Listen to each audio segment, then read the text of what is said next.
ஆடவர் உலகம் வேட்டியில் உதயம். உதயம் வேட்டிகள் ஷர்ட்டுகள்.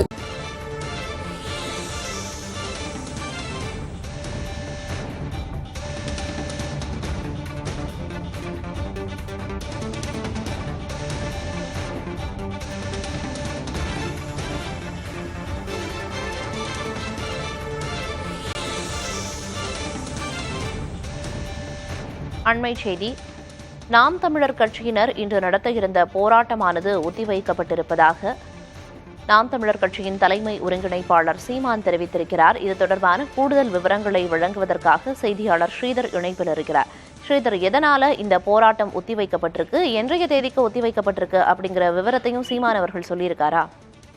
வடலூரில் சத்திய ஞான சபை அருகே சர்வதேச மையம் அமைக்க தமிழக அரசு 100 கோடி ரூபாய் அளவிற்கு நிதி ஒதுக்கீடு செய்து பணிகளை தொடங்கி நடத்தி வருகிறது. ஆனால் இதற்கு இந்த இடத்தினை, குறிப்பாக பார்வதிபுரம் கிராம மக்கள் தான் இந்த இடத்தை தானமாக கொடுத்திருந்தார்கள்.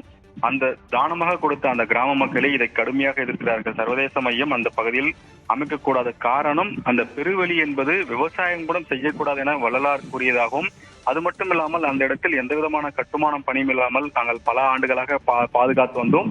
ஆனால் தற்போது தமிழக அரசே அதை செய்கிறது என்று எதிர்ப்பு தெரிவித்து அந்த பார்வதி கிராம மக்களும் தொடர்ந்து போராட்டம் நடத்தி வந்த வேளையில் இதற்கு ஆதரவாக பல்வேறு அரசியல் கட்சிகளும் போராட்டம் நடத்தி வந்தார்கள். இந்நிலையில் இது சம்பந்தமாக சென்னை உயர்நீதிமன்றத்திலும் வழக்கும் தொடரப்பட்டது. சர்வதேச மையம் அங்கு கட்டக்கூடாது என்ற இந்நிலையில் தான் இதே வலியுறுத்தியது. சர்வதேச மையம் கட்டக்கூடாது என எதிர்ப்பு தெரிவித்து நாம் தமிழர் கட்சியினர் இங்கு போராட்டம் அறிவித்திருந்தார்கள். குறிப்பாக இன்று மாலை 3 மணி அளவில் இந்த போராட்டம் நடக்கும் என அறிவிக்கப்பட்டது. ஆனால் இதற்கு காவல்துறையும் தேர்தல் நடத்தும் அலுவலரும் 2 பேரும் கூட்டாக ஒரு அறிவிப்பை அறிவித்தார்கள். குறிப்பாக இதற்கு அனுமதி கிடையாது. அதற்கான காரணம், இது சம்பந்தமாக வழக்கு விசாரணை நீதிமன்றத்தில் இருக்கிறது. அது மட்டும் இல்லாமல் தேர்தல் நடத்தை விதிமுறைகள் தற்போது நிலுவையில் இருப்பதாக கூறி அனுமதி மறுக்கப்பட்டது. ஆனால் அந்த அனுமதியை மறுத்தாலும் காவல்துறையின் தடையை மீறி போராட்டம் நடத்தப் போவதாக நாம் தமிழர் கட்சி அறிவித்திருந்தார்கள். இந்நிலையில் தான் தற்போது பல இடங்களில் நாம் தமிழர் கட்சியினர் கைது செய்யப்பட்டு வருகிறார்கள். குறிப்பாக கடலூரில் இதுவரைக்கும் 10 பேர் கைது செய்யப்பட்டிருக்கிறார்கள். நாம் தமிழர் கட்சியினர் 10 பேர் முன்னெச்சரிக்கை நடவடிக்கையாக காவல்துறை கைது செய்தார்கள். இந்நிலையில் தான் தற்போது நாம் தமிழர் கட்சியினர் ஒரு அறிவிப்பை வெளியிட்டிருக்கிறார்கள்.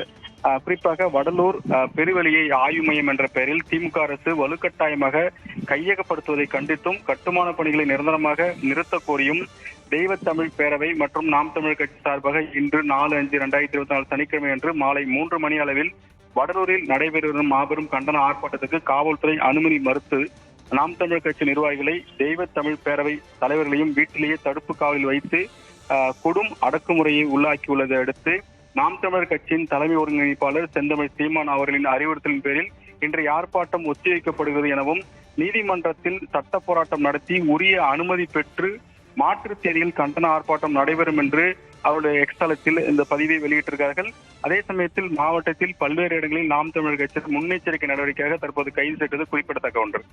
நிச்சயமா வடலூர்ல வள்ளலார் சர்வதேச மையம் அமைக்க எதிர்ப்பு தெரிவித்து இன்னைக்கு நாம் தமிழர் கட்சியினர் போராட்டம் நடத்த திட்டமிட்டிருந்தாங்க. இந்நிலையில அனுமதி கிடைக்காததுனால அந்த போராட்டம் ஒத்திவைக்கப்பட்டிருக்கிறதா சீமான் சொல்லியிருக்காரு. விவரங்களை வழங்கியதற்கு நன்றி ஸ்ரீதர். ஆடவர் உலகம் வேட்டியில் உதயம். உதயம் வேட்டிகள் ஷர்ட்டுகள்.